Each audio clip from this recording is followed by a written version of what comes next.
Now, if there's one thing I specialize in, it's knowing what the people want. And I know you guys want to hear about the men and women who are running for president of the United States because CNN, MSNBC, and Fox News refuse to talk about it. They won't mention these very important public servants. I mean, who knows what's going on with Donald Trump and Hillary Clinton and Ted Cruz? Because no one will mention it. So we created a montage of everything that happened in the past few weeks in order to catch you up to speed. This is all-inclusive. This is everything important that happened. And now it's time for the big picture fact of the day. New research has found that if global warming continues on its current pace toward 2 degrees Celsius above pre-industrial levels, European cities like Lisbon and Seville will be in the middle of a giant desert within the next century. And now the big picture fact of the day: littering is deadly, literally. Plastic bags and other synthetic plastic trash that ends up in the ocean kill as many as 1 million sea creatures, big and small, every single year. And now the big picture fact of the day: we now have even more proof of the devastating impact climate change is having on our planet. New data from NASA shows that in September this year, there were just 110,000 kilometers of sea ice in the Arctic. In September of 1984, by comparison, there were 1.8 million kilometers of sea ice in the Arctic. And now the big picture fact of the day: bottled water is a gigantic source of waste and fossil fuel pollution. In fact, manufacturing plastic water bottles involves the use of something along the lines of 17 million barrels of oil every single year, enough to power 1.3 million cars. And now the big picture fact of the day: you should think twice before taking a dip in your local swimming hole. New data shows that around 40% of American lakes are too polluted for water-related activities like swimming and fishing. Now the big picture fact of the day: in the 42 years since between 1970 and 2012, the global population of vertebrates, so mammals, birds, reptiles, amphibians, and fish, declined a whopping 58%. With a decline as fast as that, it looks like we might just see the 6th mass extinction within our own lifetimes. Now the big picture fact of the day: if we keep up our current pace of development, all rainforests on the planet will be gone within 100 years. This is a disaster. Rainforests are the lungs of our Earth, and the Amazon rainforest alone produces 20% of the world's oxygen. Time to act is now before it's too late. Now the big picture fact of the day: in yet another example of the long-term damage humans are doing to the planet, scientists now say there are 405 dead zones in coastal waters all over the world, areas where there is just too little oxygen to support life. And now the big picture fact of the day: forests really are the lungs of the world. Just one average-sized tree emits enough oxygen every year to keep a family of 4 alive and well.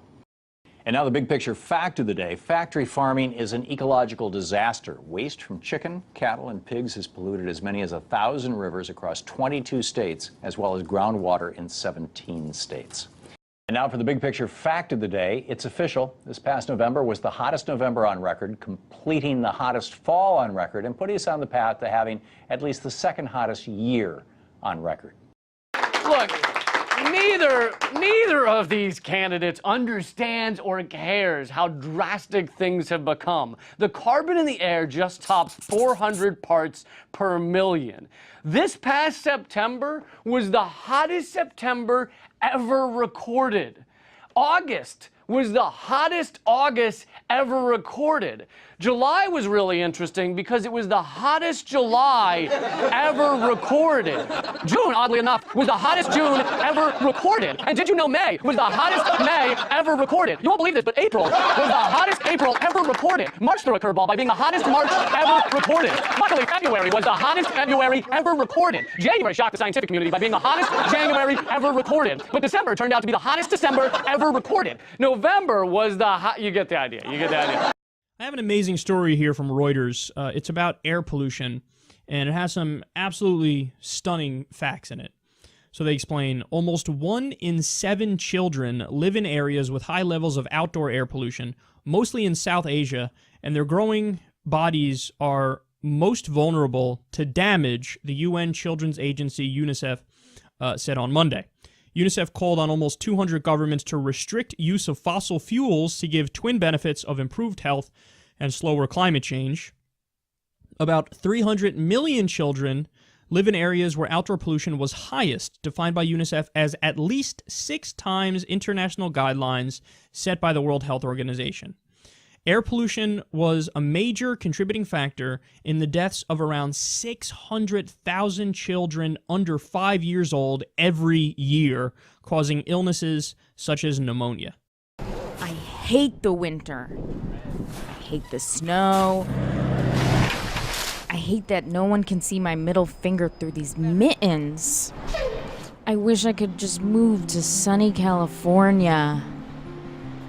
New footage released by the Environmental Defense Fund offers the first bird's-eye infrared view of the natural gas leak at the Aliso Canyon storage facility owned by Southern California Gas Company. It's disrupting life in nearby parts of Los Angeles and the San Fernando Valley, and pumping 62 million cubic feet of methane into the atmosphere each day.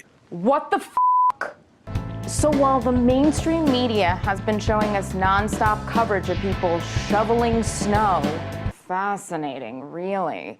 SoCal Gas announced that their massive methane leak in Porter Ranch, which has released the equivalent of 3.3 million cars worth of pollution so far, will not stop spewing poison into the atmosphere until the end of February. I have some questions. Why did it take Governor Jerry Brown 2 months to declare a state of emergency? Why doesn't the mass media care, even though methane is up to 87 times more potent than carbon dioxide? Why aren't people freaking out about what's being called the BP oil spill on land by Aaron Brockovich? No, the real Aaron Brockovich. Wait, could I be the next Aaron Brockovich? No. Shut up, John. On September 9th, about 10 days ago, a gasoline pipeline in the state of Alabama was noticed to have been leaking gasoline into the nearby environment. Now I say was noticed because nobody actually knows when this leak started. We just know that it was discovered on September 9th. Here's where the story gets even more screwy. The leak was only detected because an inspector had to come out and inspect an old abandoned coal mine in the state of Alabama. It's part of a periodic program they have. They have to go out and inspect these. When the inspector went down to that coal mine, he noticed, hey, it kind of smells like gasoline here. And then he noticed some gasoline on the sheen of a nearby pond and said, hey, maybe we should take a look at this. So had that inspector not gone out there, who knows how long it would have taken before this massive pipeline leak was even discovered.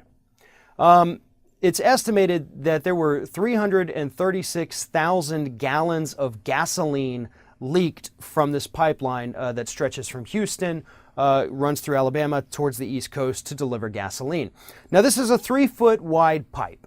It was installed in 1963 and has not been updated since then.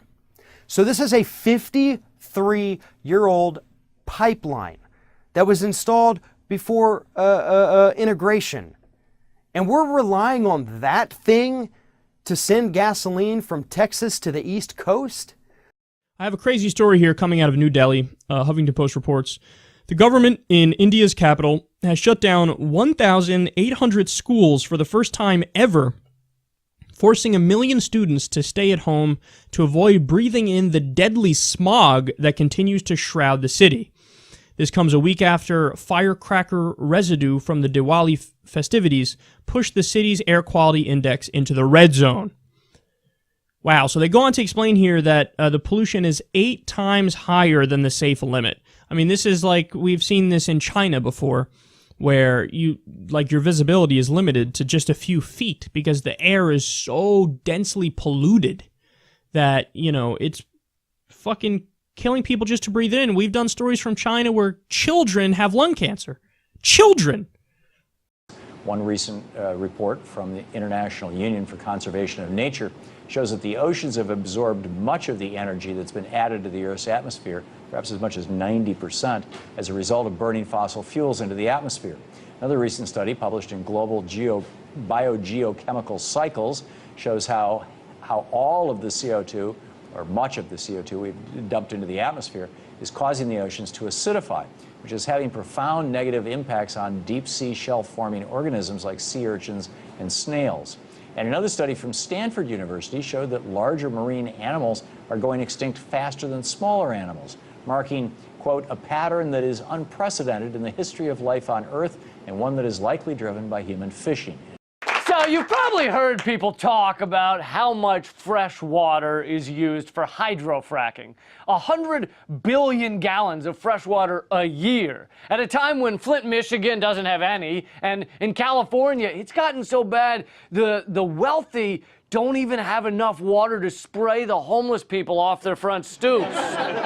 So they've had to start using a poking stick. It's not good. So $100 billion, that sounds like, 100 billion gallons, that sounds like a lot, but animal agriculture, raising the animals that we eat, just in the US, uses 34 trillion gallons of water per year. That's 340 times as much as fracking. And we're giving the cows the good water, too. They don't get the crappy stuff. You don't hear about the cows getting the shitty Flint, Michigan water with lead poisoning and condoms floating in it. No, we don't want to f up our sausage patties, so we give the cows the top shelf stuff, you know? Because when was the last time the people of Michigan were in my McRib sandwich, huh? I'll tell you, never. They've never been in my McRib, so f them. And our corporate media is fantastically pathetic on this. If and when they mention conserving water, they say you should put in a low-flow shower head, you know? Don't flush the toilet. If it's yellow, let it mellow. Yet you never hear them mention meat production. 1 quarter pounder uses 660 gallons of water to be made. Eating 1 hamburger is the equivalent of showering for 2 months. Animal agriculture uses 80 to 90% of our water. How about we take the low-flow shower heads that we bought and we put them in a sack, and then we use that to beat the out of a corporate media executive. Yet another study has come out linking the chemicals used in hydraulic fracturing to cancer in the United States. Of the 2,000 plus chemicals used in fracking, not many of them are known. It's what's known as an industry secret, thanks to a rule called the Halliburton Rule, instituted in part by Dick Cheney. But 55 of the chemicals that have been identified have been linked to cancer. 20 of those chemicals in this new Yale study, which is the most comprehensive of its kind, have actually been linked to leukemia and lymphoma, just those 20 chemicals. Now, we're still looking at probably 1,800 more chemicals in these fracking mixes that they're pumping into the ground at an alarming rate that we do not know what they are. We don't know what damage they cause to the environment. And even worse, we don't know what they do to the human body when they seep into the water supply and people begin drinking these fracking chemicals. Listen to this. 15 million Americans live within 1 mile of a fracking well. If that's not scary enough, 650,000 school-aged children go to school within 1 mile of a fracking well. And we're poisoning them. We're poisoning them with unknown carcinogens because we've allowed the industry to do whatever the hell they want in this country. And they don't even have to tell us what they're doing. Oklahoma ranks 5th in the nation for total energy production. And not only because of its resources or tax breaks for the energy industry, but also because of deregulation. After all, the gas and oil industry have done a great job at self-regulating, with just a few slip-ups. The methane gas leak in California polluting the air, contaminated water in Texas, making a river flammable near a fracking site.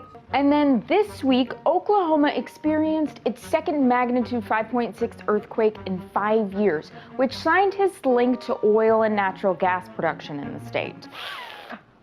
Okay, earthquakes. I admit they're the least subtle form of accident. Does anybody have a tarp we can borrow like the size of a small town.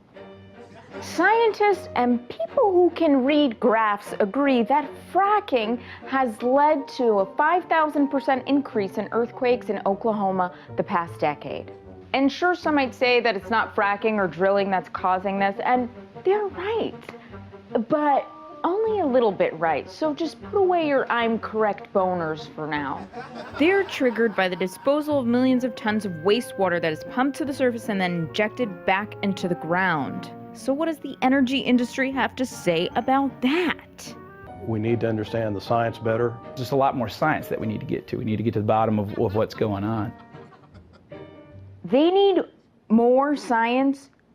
Shit, that's all the science we got. How much science do you need? We gave you all the beakers and seismologists.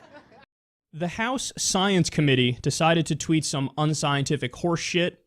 Is really sad because, again, this is a government Twitter account. The House Science Committee. And what did they say? They tweeted a Breitbart News article. Breitbart News, which is a contradiction in terms.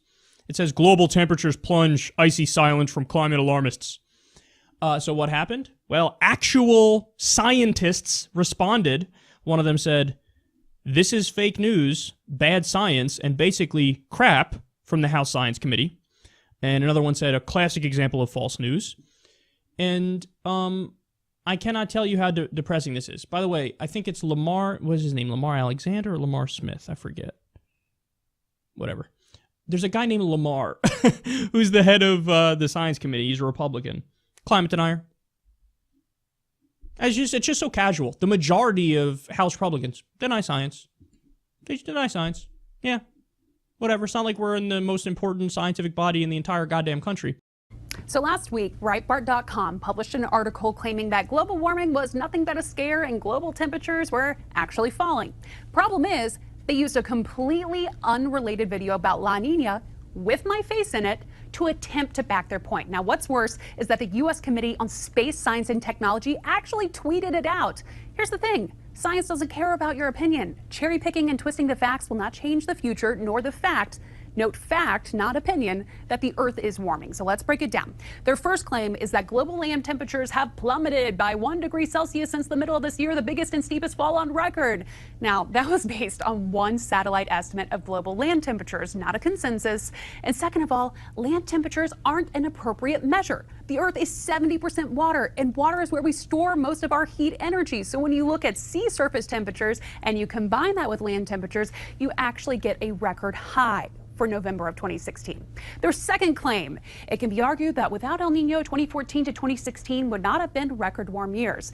Now, you're taking a look at the Arctic sea ice melting here in this video from NASA. When you actually normalize the data, aka take out the El Nino spike in temperatures, 2015 and 2016 still come in as the warmest years on record. So that brings me to claim number 3. Many think that 2017 will be cooler than previous years. Now, it is typical, yes, for temperatures to drop in a post-El Nino environment, but certainly not to record lows. If that claim was correct, we would have had global record lows all over the last century. We haven't seen that since 1911. The last time we fell below the 20th century average was in 1976, and guess what? That was directly following the 1974-1975 strong El Nino.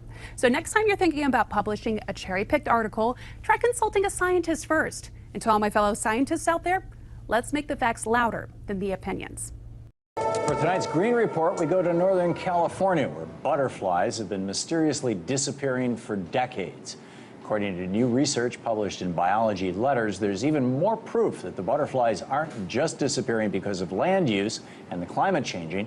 They're disappearing because humans are killing them with neonicotinoid pesticides. The research team, led by Professor Matthew Forrester from the University of Nevada, looked at 40 years of data to separate the different factors that correlate with the declining butterfly population. The authors found that the butterfly population in Northern California made it a biodiversity hotspot, but that populations have been in decline since the late 1990s without any correlation to recent temperature or land use changes. But the decline does line up neatly with the increased use of neonicotinoids, which were first used in 1995 in Northern California. No, I want to talk about actual trash. The piles upon piles of shit garbage we produce. Nearly 2 million plastic bags are used worldwide per hour. Oh, I'm sorry, that's per minute. A trillion a year. Every year, Americans throw away 100 billion plastic bags, plastic grocery bags, and that's just the plastic bags. Think about all the other crap we toss out. And I do it too. So, like, for example, today I got a sandwich. It was wrapped in paper. It had a paper box that it was in. They then put that in a plastic bag. It came with a little plastic cup of sad, genetically confused fruit. Is it a cantaloupe? Is it a honeydew? It doesn't even know. You know? Del Monte was like, go out there and make people think you're fruit. And it was like, all right, whatever. Why'd you have to breed me with a Nerf football? Why? Like, what? The sandwich also comes with a bag of chips that are not made from potatoes. They're just made from other chips somehow. They're like repurposed chips with a fresh coat of paint. It also comes with a little plastic bag of plastic utensils. Yeah, I need a whole utensil set for when I go on a picnic. I might want to chop up my Cheetos into smaller, manageable pieces. It's a fucking sandwich! Why do I need a knife that could never cut anything? In an event that happens once in every 5 years, a heat wave of sorts is hitting the North Pole, which has resulted in temperatures rising at an alarming rate in that particular region. And this could be one of the biggest indicators of global warming. Temperatures rose by as much as 20 degrees centigrade in the North Pole. The temperature in the North Pole was minus 28 degrees Celsius. And with a sudden heat wave, it rose to as much as 0 degrees as well. Although this is a recurring event, according to experts, there has never been such a drastic spike in temperatures. Meteorologists and experts are citing the strange weather on winter cyclones over the Atlantic and Iceland and blizzards in North and South America as the reason. What's going on, guys? For Complex News, I'm Speedy Mormon. Earlier this week, we ran a story that there's a 90% chance 2016 will be the warmest year the Earth has ever seen. It's gotten warmer rapidly, with this year being the warmest ever. 2015 was the second warmest, and 2014 followed that. It's also worth noting that 16 of the 17 hottest years since they started keeping count have happened in this century, and it's 2016. According to the Washington Post, sea ice is at a record low, and temperatures in the Arctic are a shocking 36 degrees Fahrenheit warmer than average. Take a look at this map right here. You see that red part? Yeah, that is the North Pole. According to the World Meteorological Organization Secretary, because of climate change, the occurrence and impact of extreme events has risen. Once in a generation, heat waves and flooding are becoming more regular. Sea level rise has increased exposure to storm surges associated with tropical cyclones. So I'm watching CNBC, and the skinny, nerdishy-looking guy that brings up climate change. It's the warmest month. Last January was the warmest month, I think, in history. Mm-hmm. And watch what the other genius at CNBC has to say back to him. Good question related to this, but I'm not a scientist, so I don't know. I am told that January 2014 was Earth's fourth warmest on record globally. If you take us out of, I mean, you don't have to remove us out of it, just on average for the whole globe, there were that it was much warmer. Right, and going back how far? If you really, it's 130 years, Andrew. The planet is 4 billion years old. So you're talking about... This is true, but... And also the other warmer months were like in the 90s. Why would there be a warmer month when CO2 was 30% less in the atmosphere back in the 90s? Why isn't it the warmest month every year? I'm just telling you that you know, 130 years, all of us looking at this, it's almost like witchcraft. In the Middle Ages, it was witchcraft. You would attribute adverse weather events to witchcraft. Now it's just we just have CO2 at this point. Yes, see, because climate science is like witchcraft. You know, that's really a relief. I was worried about global warming, but thanks to this asshole, I can sleep at night. Our news media has failed to inform the people about many things, myriad things, climate change being one of them. In fact, CNN President Jeff Zucker actually even admitted it. He said this.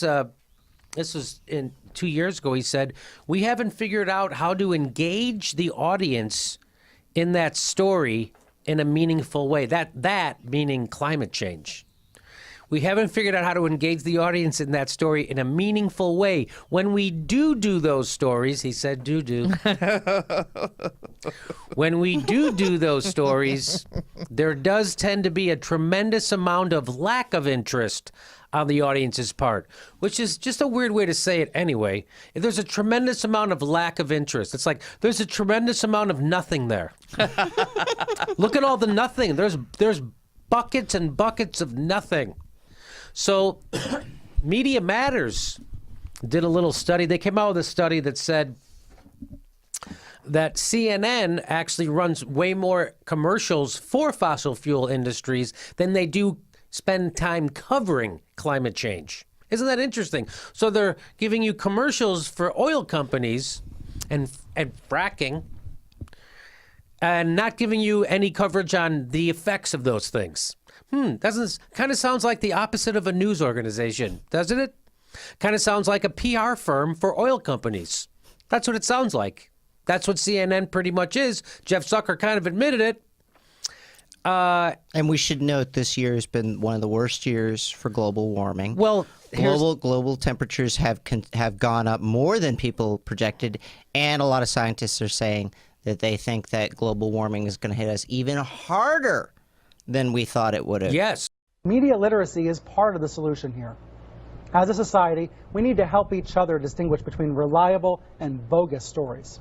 The more media literate you are, the less likely you'll be tricked by propaganda. And that's what it is, propaganda. Journalism is also a big part of the solution. As an industry, we have to redouble our efforts to restore our credibility. But to tell you the truth, these are not satisfying or complete answers to the problem. I don't have complete answers. I know a lot of us are going to be gathering around Thanksgiving tables in a few days, unable to see eye to eye about basic facts. In this age of information warfare, every person can just pull out their smartphone and pull up a story that tells them they are right, their loved one is wrong. How does this end? With no one trusting anything? There's more fact-checking than ever, but fewer people trusting the facts. Are we moving more into an authoritarian media climate? More like Russia or China? Maybe you guys stop being so shitty. How about that? How about you stop hiring news readers and hire journalists? How about that? How about you stop having a panel of 80 people on, half of them being paid to spew right-wing pop propaganda, and stop calling that the news? How about that? How about you actually do some investigative reporting? How about that?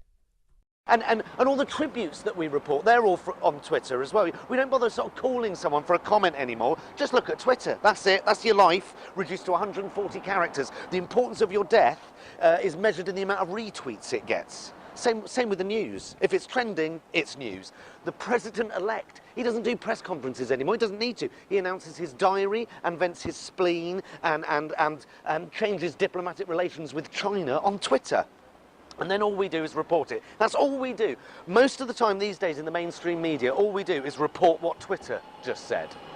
Twitter says Fidel Castro just died. And Twitter says that Leslie Joseph has a new vajazzle. All given the same weight, 140 characters, nothing has any real consequence, nothing really discussed in any depth, 140 characters, move on.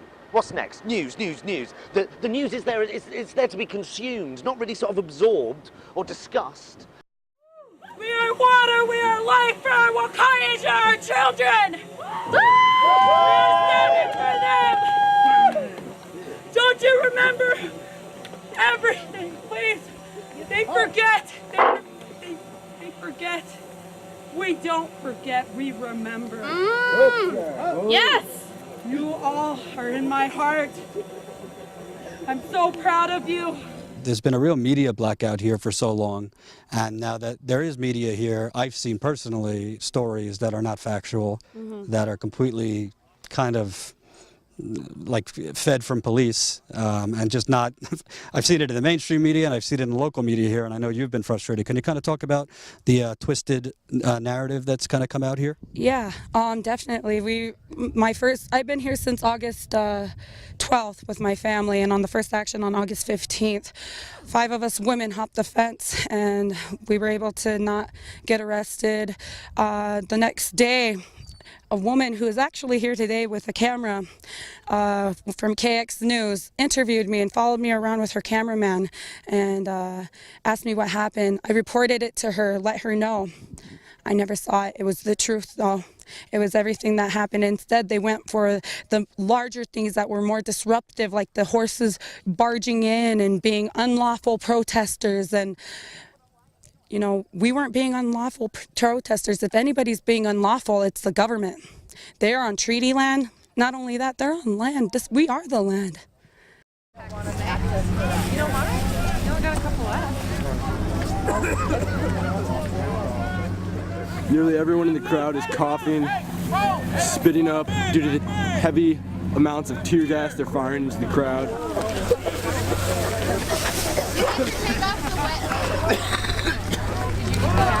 Here on the front line, Standing Rock DAPL protest. This is a medic. So basically we have water cannons that are aimed towards our water protectors.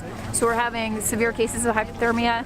They are aiming for people's hands. I took one patient that had the skin shot off of his finger, so he was down to the bone. They're also aiming for the heads. There was another brother that got shot in the head and was losing consciousness. So it's pretty deliberate and it's pretty violent. Woman got shot in the head too, said this gentleman. This is a supply run, basically, coming back to the front lines. Shooting smoke bombs and getting into the ground, and we were trying to throw them back, but it's too hot and it's getting into our face, and they're just spraying over there with cold water, freezing cold water, and keep on gassing people, keep on macing people. This is not okay. We're here to be peaceful. Putting their lives at stake to protect the water for millions of people. So if you know anything about what's happening in North Dakota, you know it's brutal. We did videos on it. Other people have videos out. Cops are brutalizing the Native Americans and the water protectors. They blew a woman's arm off. I showed you that in another video. Cops are throwing grenades at people, concussion grenades. They blew a woman's arm off, literally. They're shooting people in the groin and in the face with rubber bullets. They're macing people, and then it's sub-freezing. They take a water cannon out, and for 4 hours they spray them with water so all their clothes are frozen and they get hypothermia. This is what our government is doing to people at the behest of Barack Obama's donors, and he's not doing a goddamn thing about it. And there's no reporters out there. You know, nobody from MSNBC's going out there because Comcast doesn't want them out there, and they're not going. They got to talk more about Russia. Rachel Maddow's got to do a few more stories about Russia. And Chris Hayes has to talk about the James Comey letter some more. But something that's actually happening, fuck it. We make $30,000 a day. That's how much they make at MSNBC, the hosts. So here's a big fail from CNN. They decided to cover it, but they didn't send anybody out there to cover it. So I don't know how they covered it, but they got video. Here's the big fail. It starts off as a big fail. They go, protests over Dakota Access Pipeline have gone on for months and have recently turned violent. Oh, really? The protests have turned violent? You mean not goons hired by the oil companies are brutalizing peaceful protesters? So that would be more of an accurate. So now what's happened is news organizations have been bought by the people they're supposed to be investigating. And so now they've replaced objectivity with neutrality. So now they're neutral. They're neutral to, this is literally, because you can say the difference between being objective and neutral, you can be objective and say that guy's a piece of shit. You can be objective and say that guy's objectively, he's a criminal. Hey, objectively, that guy should be in jail. Objectively, that guy did something wrong. If you're neutral, you go, well, that guy says he didn't do something wrong. This guy says he does. I'm neutral. I don't know. So they're neutral to injustice. So that's what's happening out in North Dakota, injustice and brutality. And CNN is neutral. They didn't even send anybody out there. You know, they're jailing journalists out there. So that's how you know CNN didn't send anybody out there, because they would have got jailed.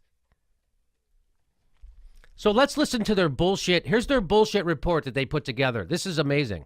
Watch this.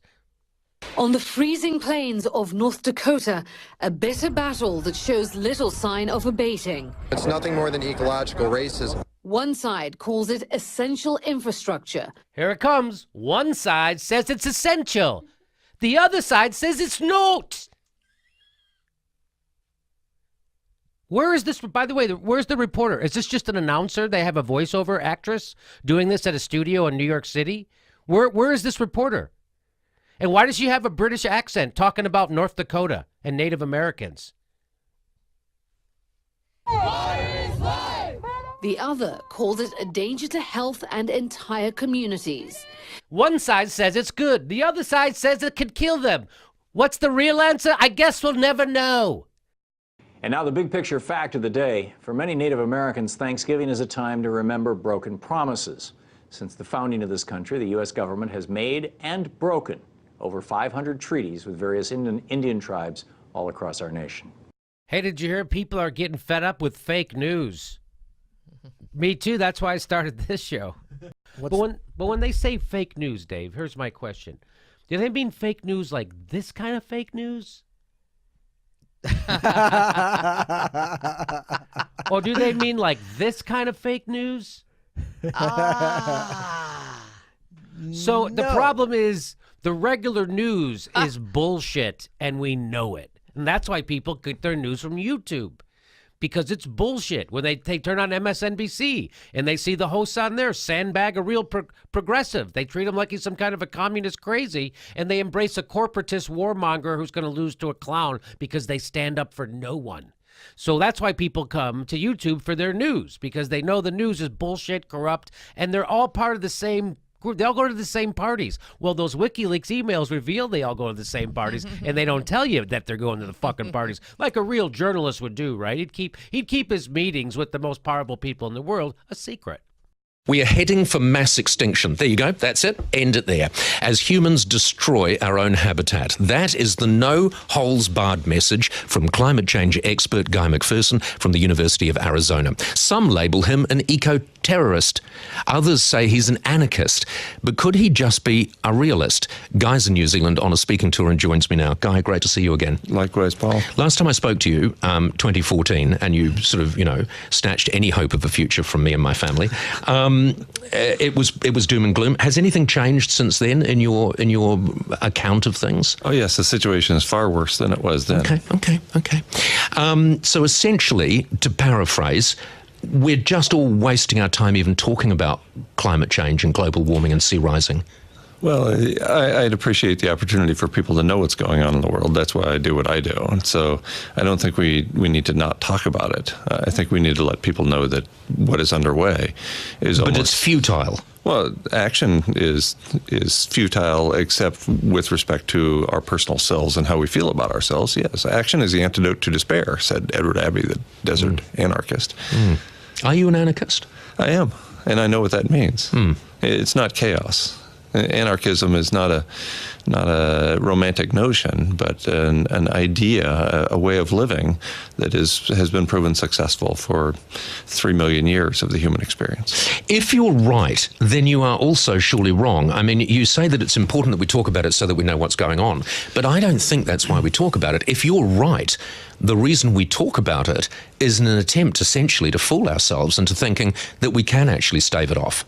Well, it depends on your perspective. Again, my perspective is that there is nothing to be done in terms of preserving the human species more than a few more years.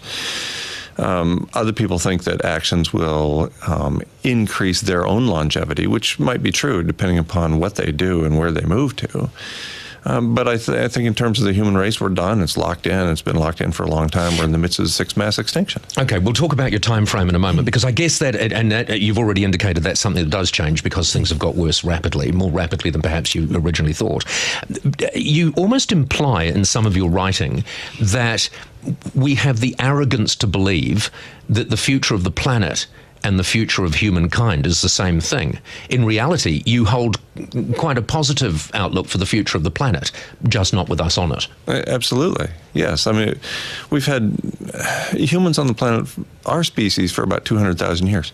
The universe is 13.8 billion years old. We're a speck We're just on a moment. speck. We're a moment in time. We really are. I mean, it's a geological blink, and it looks like we're beyond geological at this point, and into the real blink. With humans gone, and presumably not only humans but other life as we know it, will the planet actually heal itself given enough millennia? It will take millions of years, as it has following previous mass extinction events. But I've no doubt there will be a thriving planet again. It's just for a few million years there will be very small things like microbes and bacteria and fungi. As I look at you now, and I mean, what you say seems logical, much more logical than those who say we can stand in the way of this, we can shout at the tide not to come in. But I really don't believe it, because part of me, of course, being a human being a logical creature, thinks I can't imagine that none of this will exist, and so I will pretend that it doesn't exist. Is that what you fight when you go around, when you lecture people around the world? Of course, and mostly it's people who look a lot like you and me, people who are pretty privileged and can't imagine this amount of privilege going away. And so that's the difficulty. This is all we've ever known. We were born into this. I call it born into captivity. And we didn't have any choice about the matter, right? We didn't vote on whether we got to show up at this point in history. So it's difficult to imagine anything different than this, much less the kind of situation that is certain to arise in the not too distant future. Right. It's the other thing that it's hard to imagine, even though we have absolute proof of it all around us, is that we are but a moment in time, because we know history. We know that we will not last forever. Right. So we potentially know some of the future. How much time do we have? How much time does the human race have? I can't imagine there will be a human on the planet in 10 years. I suspect it'll be... No, I'm sorry. Did you say 10 years? Yes, in my out loud voice even. Yes, I can't... You know, we're headed for a temperature within that span that is at or near the highest temperature experienced on Earth in the last 2 billion years. That's at least an order of magnitude faster than occurred during the Great Dying 252 million But years you ago. are suggesting then that the temperature increase will be phenomenal over the next few years. Oh, yes. Yeah, this is exponential change, and we have difficulty coming to grips with exponential change because... No, I understand the term exponential, and I understand the term change. What I don't want to understand is your time frame. Sure. I mean, why are you even wasting time here in the studio? Why the hell are we all here? I wish these people in the oil companies could be tried, judged, and burned at the stake. I really do, because there is nothing that is going to stop them. Nothing. Nothing. So burning at the stake, that's how the Christians decided to deal with the healers in the villages across Europe and in the United States. Burn them at the stake. We have a glorious history of burning people at the stake, or lopping their heads off with a guillotine. Either way, because these people are committing crimes against humanity. Aren't they?